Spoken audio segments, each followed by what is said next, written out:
Lukas bab 11.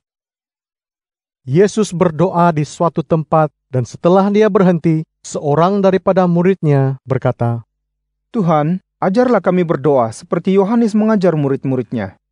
Yesus berkata kepada mereka, Apabila kamu berdoa, katakanlah, Ya Bapa, sucilah namamu, datanglah kerajaanmu.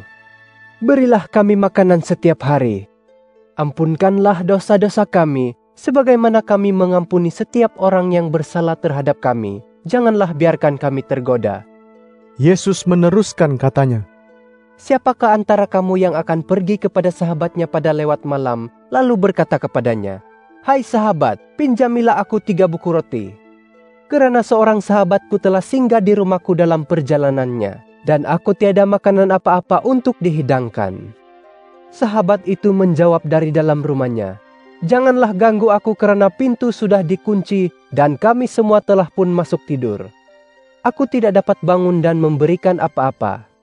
Yesus berkata, Aku berkata kepadamu bahwa sungguh pun dia tidak mahu bangun memberikan pinjaman itu kepadamu kerana kamu sahabatnya, tetapi dia akan bangun juga dan memberikan pinjaman seberapa banyak yang kamu perlukan kalau kamu tidak segan untuk terus meminta daripadanya. Oleh itu, aku berkata kepadamu, mintalah dan kamu akan menerimanya. Carilah dan kamu akan mendapatnya. Ketuklah pintu dan pintu akan dibuka untukmu. Setiap orang yang meminta akan menerima, setiap orang yang mencari akan mendapat, dan setiap orang yang mengetuk, pintu akan dibuka untuknya. Bapa yang manakah antara kamu akan memberikan ular kepada anaknya yang meminta ikan? Atau memberikan kalajengking kalau dipintanya telur? Kamu yang berdosa pun tahu memberikan yang baik kepada anakmu. Lebih-lebih lagi Bapamu yang di surga. Dia akan memberikan Roh Kudus kepada mereka yang meminta daripadanya.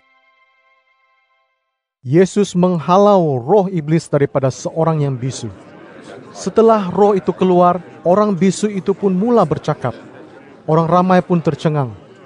Tetapi ada orang yang berkata, Dia menghalau roh-roh iblis dengan kuasa Beelzebul, ketua roh iblis. Orang lain menduganya dengan meminta suatu tanda dari surga.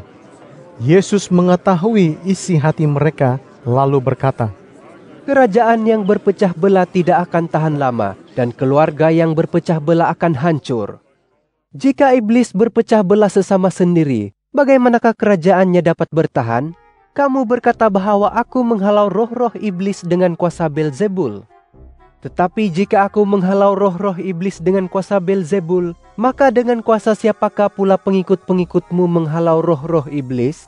Oleh itu, merekalah yang akan menjadi hakimmu. Tetapi jika aku menghalau roh-roh iblis dengan kuasa Allah, maka sesungguhnya kerajaan Allah sudah bertapak dalam kalanganmu. Apabila seorang yang gagah dan bersenjata lengkap mengawal rumahnya, harta bendanya selamat. Tetapi apabila seorang yang lebih gagah menyerang dan mengalahkannya, yang lebih gagah itu akan merampas segala senjata yang diperlukan oleh tuan rumah itu, lalu membahagikan harta yang dirampasnya. Orang yang tidak berpihak kepadaku menentangku, dan orang yang tidak mengumpulkan bersamaku mencerai-beraikan. Apabila roh jahat keluar daripada seseorang, roh itu akan menjelajahi kawasan yang tandus untuk mencari tempat berehat. Sekiranya tempat itu tidak ditemukannya, roh itu berkata, Aku akan pulang ke rumah yang telah kutinggalkan. Roh itu pun pulang dan mendapati rumah itu bersih dan kemas. Roh itu lalu pergi memanggil 7 roh lain yang lebih durjana daripadanya. Semuanya memasuki tubuh orang itu dan menetap di situ. Akhirnya keadaan orang itu lebih teruk daripada dahulu. Setelah Yesus berkata demikian, seorang perempuan antara orang ramai itu berkata, Diberkatilah perempuan yang melahirkan dan menyusui engkau. Tetapi Yesus berkata, Bahkan lebih diberkati lagi orang yang mendengar firman Allah dan mematuhinya. Semasa orang ramai mengerumuni Yesus, dia berkata, Betapa durjananya orang zaman ini. Mereka meminta tanda mukjizat daripada Allah, tetapi satu tanda pun tidak akan ditunjukkan kecuali tanda Yunus. Kerana seperti Yunus telah menjadi tanda kepada orang Niniwe, demikian juga anak manusia menjadi tanda kepada orang zaman ini. Pada hari penghakiman, Ratu Sheba dari selatan akan bangkit bersama orang dari zaman ini dan menuduh mereka pula, karena dia telah datang dari hujung bumi untuk mendengar hikmah Raja Salomo. Dan sekarang di sini ada yang lebih besar daripada Raja Salomo. Pada hari penghakiman, orang Niniwe akan bangkit bersama orang zaman ini dan menuduhnya pula karena orang Niniwe itu bertaubat apabila mendengar perkabaran Yunus. Dan sekarang di sini ada yang lebih besar daripada Yunus. Tiada seorang pun yang memasang pelita lalu menyorokkannya di tempat tersembunyi atau di bawah pasu. Sebaliknya, dia meletakkannya di atas kaki pelita supaya orang yang masuk dapat melihat cahayanya. Matamu ialah pelita tubuhmu. Jika matamu terang, seluruh tubuhmu penuh dengan cahaya. Tetapi jika matamu kabur, seluruh tubuhmu pun menjadi gelap. Oleh itu, berjaga-jagalah supaya cahaya dalammu itu tidak menjadi gelap. Jika seluruh tubuhmu itu terang tanpa sebarang bahagian yang gelap, seluruh tubuhmu akan terang benderang seperti sebuah pelita menerangi kamu dengan cahayanya. Setelah Yesus habis bercakap, seorang Farisi menjemput dia makan di rumahnya. Yesus pun pergi lalu duduk bertelekan di meja. Orang Farisi itu heran apabila melihat Yesus tidak membasuh tangannya sebelum makan. Oleh itu, Tuhan berkata kepadanya, Kamu orang Farisi mencuci bahagian luar pinggan mangkuk, tetapi kamu penuh dengan ketamakan dan kezaliman dalam hatimu. Hai orang yang bodoh, bukankah dia yang menjadikan bahagian luar juga menjadikan bahagian dalam? Berikanlah makanan yang ada di dalam pinggan mangkuk itu kepada orang miskin, dan segala-galanya akan menjadi bersih bagimu. Malangnya kamu orang Farisi, kamu membayar 1/10 daripada selasi, inggu dan herba lain kepada Allah, tetapi kamu mengabaikan keadilan dan kasih kepada Allah. Kamu haruslah membayar 1/10 itu tanpa mengabaikan perkara-perkara yang lain. Malangnya kamu orang Farisi, kamu suka duduk di kerusi khas di Saumaa dan diberi salam hormat di pasar. Malangnya kamu umpama kubur-kubur yang tidak bernisan, yang dipijak-pijak tanpa disedari oleh orang yang berjalan di atasnya. Seorang daripada ahli Taurat berkata kepada Yesus, Guru menghina kami juga apabila guru berkata sedemikian.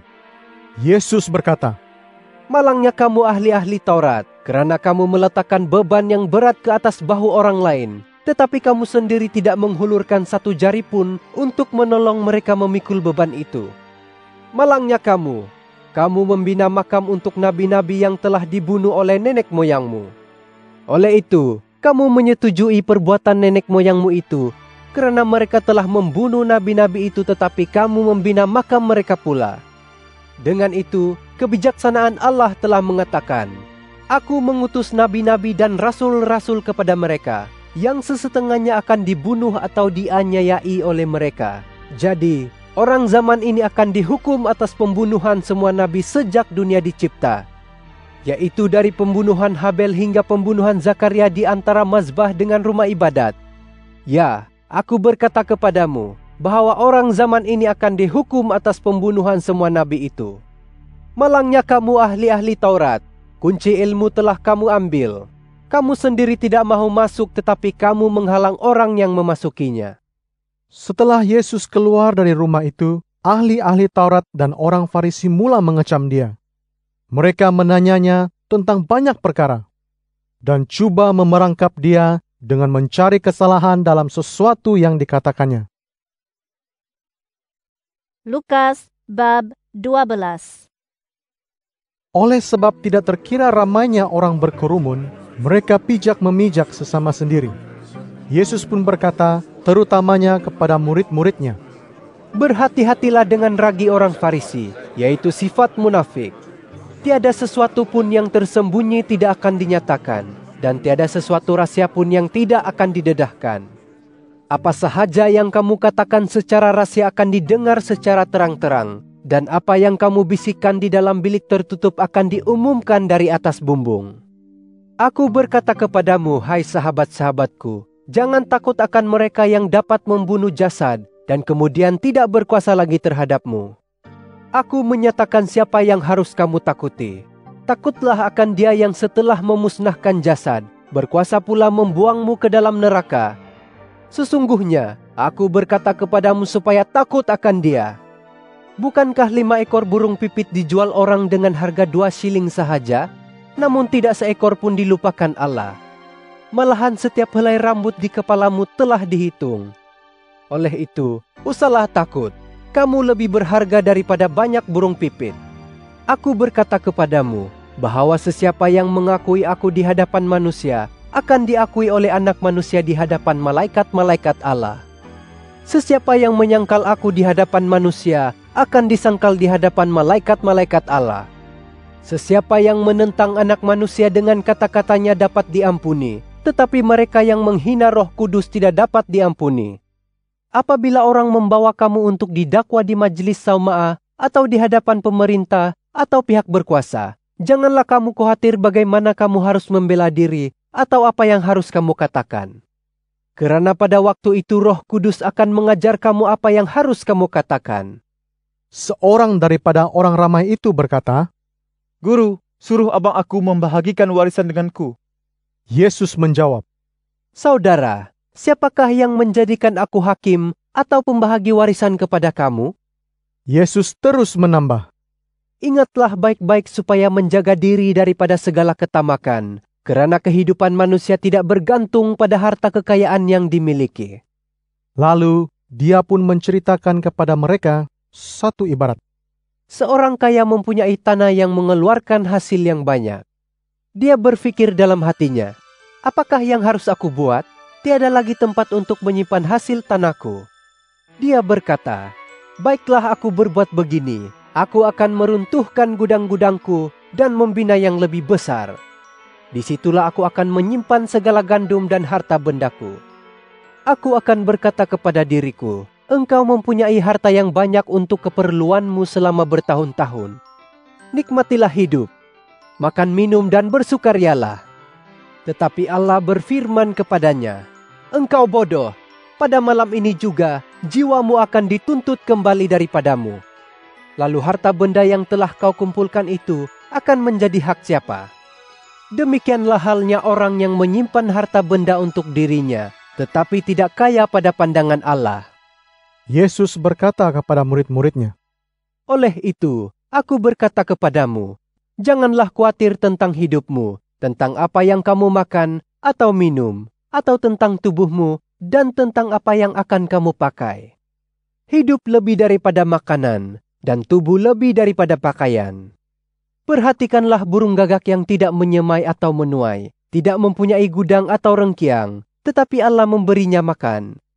Kamu jauh lebih bernilai daripada burung-burung itu. Siapakah dalam kalanganmu yang dapat melanjutkan usianya sedikit pun dengan menaruh khawatir?